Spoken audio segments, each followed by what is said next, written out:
देख रहे हैं लाइव 7। नमस्कार, मैं हूं शंकर। लाइव 7 की खास पेशकश में आप सबों का स्वागत है। आज हम आपको दिखाएंगे बोलता हुआ सच। जी हां, झारखंड में जमीन को जंजालों में किस कदर उलझाया जाता है, इसकी एक वानगी है खाता नंबर 119। ये हम इसलिए कह रहे हैं क्योंकि हमारे पास तथ्य हैं, दस्तावेज हैं। आप सोचकर हैरान हो जाएंगे कि एक पिता इनकार कर रहा है इस बात से कि वो भूखंड उसने कभी खरीदी हो। पिता इस बात से भी इनकार कर रहे हैं, उस जमीन को जानने से भी इनकार कर रहे हैं, लेकिन उनके भूमाफिया बेटे उस पर दावा ठोंक रहे हैं फर्जी कागजातों के जरिए। फर्जी कागजातों के जरिए जिला प्रशासन से धारा 144 लगाने की अपील की जा रही है और फर्जी कागजातों के आधार पर ही सवाल हमारा यह है कि क्या जिला प्रशासन फर्जी कागजातों के आधार पर धारा 144 लगवा रहा है। कई सवाल सामने हैं खाता नंबर 119 को लेकर।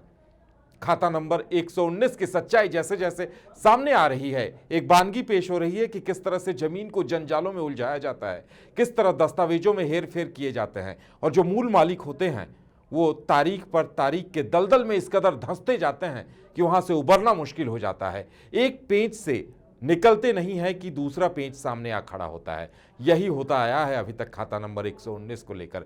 हैरत की बात यह है कि दशरथ साहू इनकार करते हैं इस बात से, साफ कहते हैं कि ना तो वो इस जमीन को जानते हैं, ना ही उन्होंने कभी ये जमीन खरीदी है। अंचल कार्यालय में बाकायदा लिखित तरीके से ये देते हैं, लेकिन उनके बेटे दिलीप साहू जो भूमाफिया के तौर पर जाने जाते हैं, वो दावा करते हैं इस भूखंड पर कि ये उनकी जमीन है, उनके पिता की खरीदी गई जमीन है।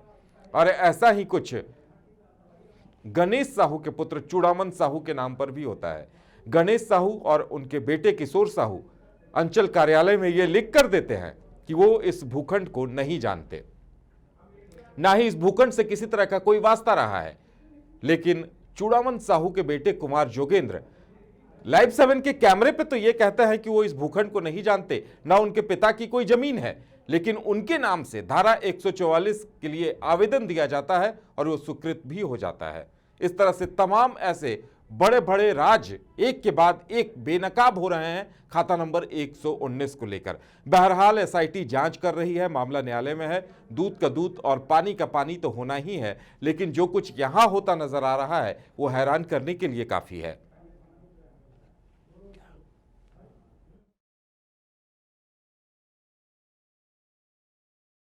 तो हम लगातार बात कर रहे हैं खाता नंबर 119 के हैरान करने वाले खुलासों को लेकर कि जो भी भूमाफिया के विरोध में खड़ा होता है उसके साथ साजिश होती दिखाई देती है और किसी न किसी साजिश में ऐसे लोगों को उलझा दिया जाता है जो खाता नंबर 119 को लेकर सच बयां करते नजर आते हैं।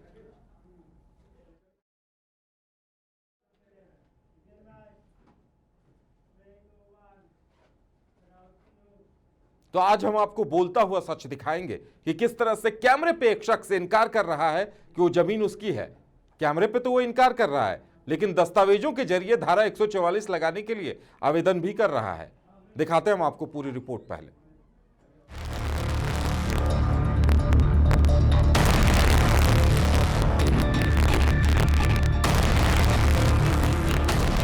झारखंड में जमीन का जंजाल होता है या नहीं, ये हम दावे के साथ नहीं कह सकते, मगर जमीनों को जंजालों में किस कदर उलझाया जा सकता है ये आपको बता भी सकते हैं और दिखा भी सकते हैं। आपने कभी न सुना होगा न कभी सोचा होगा कि पिता जिस जमीन को खरीदना तो दूर जानने से भी इनकार करे, उसी जमीन को उनके भूमाफिया पुत्र अपने पिता की खरीदी जमीन बताकर दावा ठोंके, फर्जी कागजात पेश कर दे और उस पर भी माशाअल्लाह ये झारखंड के अधिकारी फर्जी दस्तावेज के आधार पर उसी भूखंड पर धारा 144 लगा दें। पहले ये बयान सुनिए 90 वर्षीय बुजुर्ग दशरथ साहू का, जो खाता नंबर 119 को लेकर एकदम साफ शब्दों में कह रहे कि ना खाता नंबर 119 के बारे कुछ जानते हैं और ना कभी ये भूखंड उन्होंने खरीदा है। खाता नंबर 119 जमीन को हम नहीं जानते हैं, ना कभी खरीदे हैं, तो उस मेरी ऑफिस में हम इस जमीन के बारे कोई नहीं जानते हैं। पिता दशरथ साहू इनकार कर रहे हैं, मगर उनके पुत्र दिलीप साहू जो खाता नंबर 87 और 153 में फर्जीवाड़े के आरोप में फिलहाल जेल में है, इस पर दावा ठोक रहे। इतना ही नहीं, प्रशासन के सामने धारा 144 लगवाने की अपील भी कर रहे। देखिए इस दस्तावेज को जो साबित कर रहा कि दिलीप साहू ने दावा ठोका और प्रशासन ने आसानी से मान भी लिया। अब खाता नंबर 119 के दूसरे दावेदार गणेश साहू की हकीकत हम आपको बताते हैं। गणेश साहू के दो पुत्रों में से एक स्वर्गीय किशोर साहू अंचल कार्यालय में आवेदन देकर कहते हैं कि खाता नंबर 119 की जमीन उनकी नहीं है। न उन्होंने न पिता गणेश साहू ने कभी वो जमीन खरीदी है। मगर हैरत की बात यह कि जमीन की जमाबंदी को लेकर भी वो कह रहे कि जमाबंदी कराने को लेकर ना उनके पिता ने और ना उन्होंने कभी आवेदन दिया। इसके बावजूद जमाबंदी कायम कैसे हो गई?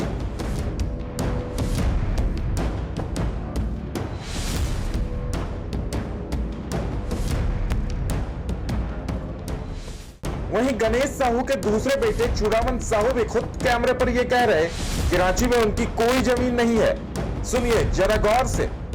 क्या बाबा, रांची में कोई जमीन हो? नहीं, एकदम नहीं है। नहीं, एकदम नहीं है।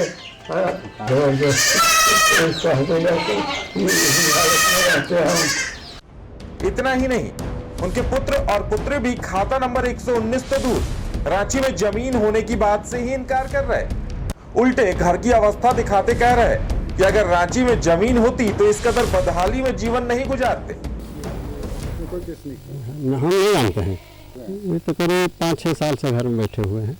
कोई केस मुकदमा अभी आता नहीं? अभी तो नहीं गए हैं, हॉस्पिटल तो गए हैं, नहीं गए हैं उनको हम एक बार। ये खाता नंबर 119 की कड़वी हकीकत है, जहां पिता इनकार करते हैं मगर उनके भूमाफिया बेटे पिता के नाम पर दावा ठोकते हैं। फर्जी कागजातों के आधार पर धारा 144 लगवाते हैं और पूछे जाने पर स्थानीय पुलिस इस बेतकल्लुफ अंदाज में प्रत्युत्तर देती नजर आती है। वाकई में ये गोरख धंधा हैरान करता है। मगर कहा जा सकता है कि झारखंड में हर दिन सामने आते भूमि विवादों के पीछे इसी तरह का गोरख धंधा हुआ करता है, जहां भूमाफिया अपना खेल खेल जाते हैं और जो जमीन के असली मालिक होते हैं वो तारीख पर तारीख के जंजाल में उलझे रह जाते हैं। रांची से लाइव 7 के लिए प्रतीक सिंह के साथ लाइव 7 डेस्क रिपोर्ट।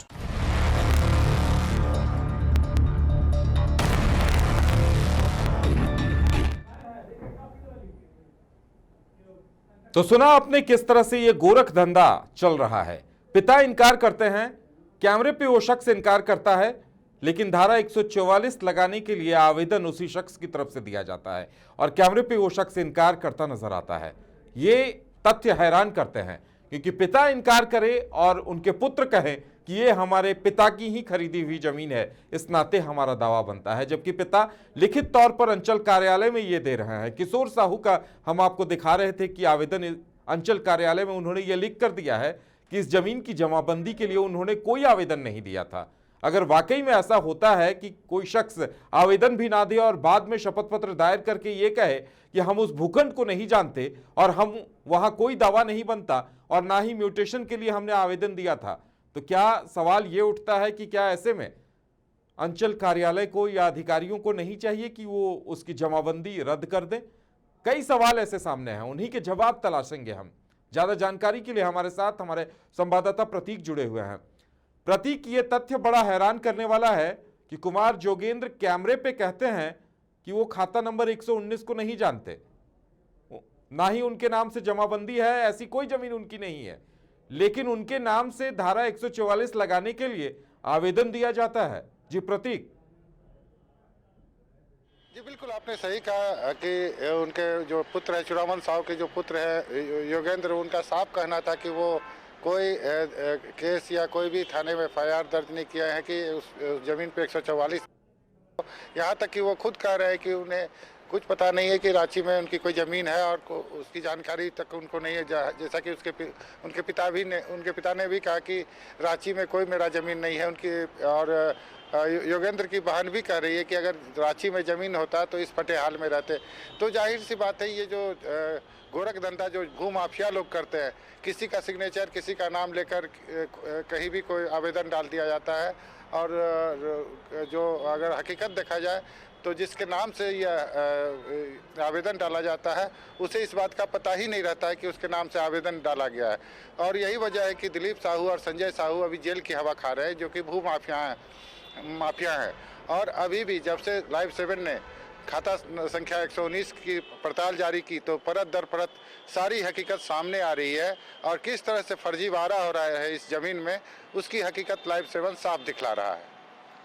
ये तथ्य हैरान करने के लिए काफी है कि एक शख्स कैमरे पे कह रहा कि उसने कोई मुकदमा नहीं किया, कोई आवेदन नहीं दिया है, लेकिन कागजातों में सबसे पहले उसका नाम है। दिलीप साहू से पहले कुमार योगेंद्र का नाम है। हम लगातार उन तस्वीरों को दिखा रहे हैं। ऐसे में क्या जिस सच्चाई तक हम पहुंच पाए, क्या प्रशासन वहां तक पहुंचना नहीं चाहता? यह भी सवाल बनता है कि आखिर इन तथ्यों की पड़ताल प्रशासन की तरफ से नहीं होती कि कोई शख्स इनकार कर रहा है कि उसने कोई आवेदन नहीं दिया, लेकिन उसके नाम से आवेदन एक्सेप्ट होता है और उस पर कार्रवाई भी होती है।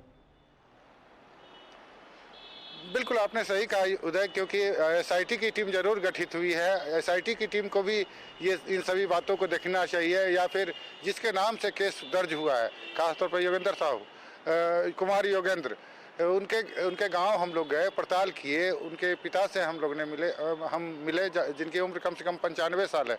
उनका साफ कहना है कि वो कोई रांची की ज़मीन के बारे में नहीं जानते हैं, ना ही कोई ज़मीन खरीदा है उन्होंने। साफ तौर पे उन्होंने इनकार किया कि ऐसी कोई ज़मीन मेरी रांची में नहीं है।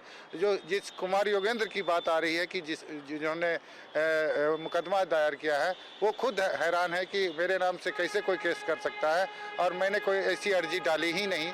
तो जाहिर सी बात है, यहाँ 420 का एक बहुत बड़ा गोरख धंधा चल रहा है, एक सिंडिकेट चल रहा है, जो कि बेवजह जो जमीन मालिक हैं उन्हें परेशान करने की कोशिश करता है, या प्रशासन को भी उलझा कर रखना चाहता है। और इसी तरह जो सीधे साधे भोले लोग होते हैं उनको ये भूखंड बेच दी जाती है फर्जी नाम से, और जो घर आशियाना बनाने के शौक़ में कोई गरीब आदमी या कोई नीडी आदमी जो ज़मीन खरीदता है, वो इन्हीं भूमाफियाओं के चलते फेरे में पड़ जाता है और उनका सपना सपना ही रह जाता है। लेकिन हम लोगों ने साफ तौर पे दिखला दिया है कि किस तरह से फर्जीवाड़ा होता है, कोई केस नहीं करता है और उसके नाम से केस कर दिया जाता है, जाली दस्तखत कर दी जाती है। इन सभी बातों का खुलासा लाइव 7 सच दिखाता है और सच को दिखाने में कोई कसर नहीं छोड़ता है। जी प्रतीक, जिस तरह से ये कुमार जोगेंद्र का मामला है, उसी तरह का मामला किशोर साहू का भी है। किशोर साहू गणेश साहू के बेटे हैं। वो अंचल कार्यालय में आवेदन देकर कहते हैं कि ना तो उनके पिता गणेश साहू ने यह जमीन खरीदी है, ना ही कभी म्यूटेशन या जमाबंदी के लिए आवेदन दिया है। तो उनके नाम से अगर ऐसा हुआ भी है तो वो गलत है, किशोर साहू ये कहते हैं। इसके बावजूद क्या अंचल कार्यालय को नहीं चाहिए कि इस पूरे मामले की पड़ताल करे और जमाबंदी को रद्द कर दिया जाए? क्योंकि जो इसके नाम से जमाबंदी है वही कह रहा है कि ना जमीन खरीदे हैं, ना कभी आवेदन दिए हैं। बिल्कुल, जिन जिन लोगों की बात सामने आई है, कागज में जिस तरह से फर्जीवाड़ा किया गया है, उन सबों ने साफ तौर पे इनकार कर दिया है। पहले तो आज चुरामन साहू को आपने देखा, फिर कुमार योगेंद्र जो हैं वो इनकार कर रहे हैं। इसके पहले भी एक बुजुर्ग जो पुंदाग में थे, जो दिलीप साहू और संजय साहू के रिलेटिव है, उन्होंने भी साफ इनकार किया कि खाता नंबर 119 से कोई वास्ता नहीं है। वैसे ही किशोर साहू ने भी लिखित तौर पर यह साफ कह दिया है कि खाता संख्या 119 से उनका कोई वास्ता नहीं है, और जो भी उनका नाम ले रहा है उन्हें बदनाम करने की कोशिश कर रहा है। तो जिस तरह से ये पूरा मामला सामने आया है, चूड़ामन साहू साफ साफ कैमरे पे कह रहे हैं कि उन्होंने रांची में कोई जमीन नहीं खरीदी है, लेकिन चूड़ामन साहू के बेटे भी दावा कर रहे हैं। दशरथ साहू जो कैमरे पे कह रहे हैं, लिखित तौर पे भी दे चुके हैं कि उनकी कोई जमीन नहीं है, उनके बेटे दिलीप साहू दावा कर रहे हैं।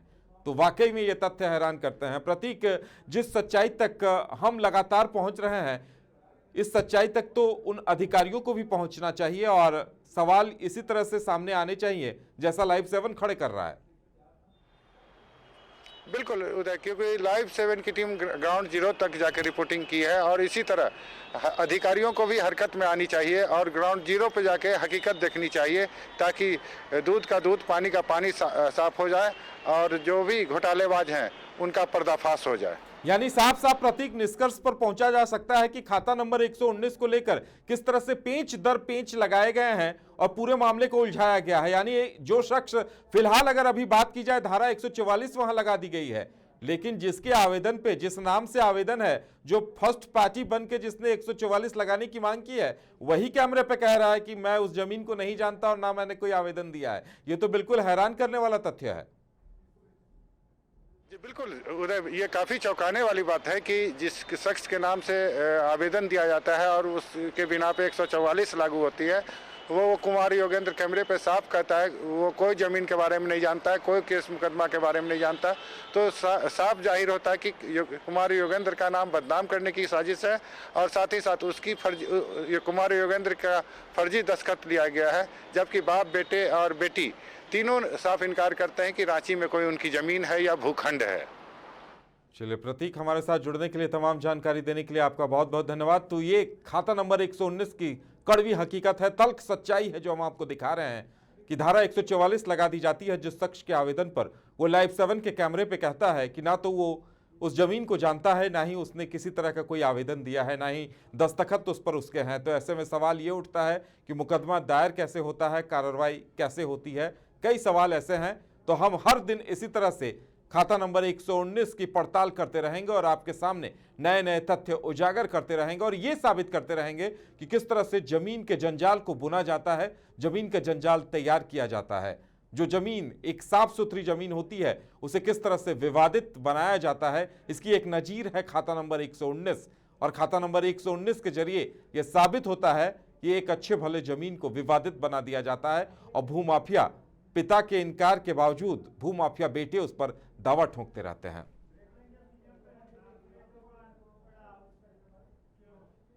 तो खाता नंबर 119 को लेकर हम यूं ही तथ्य आपके सामने रखते रहे।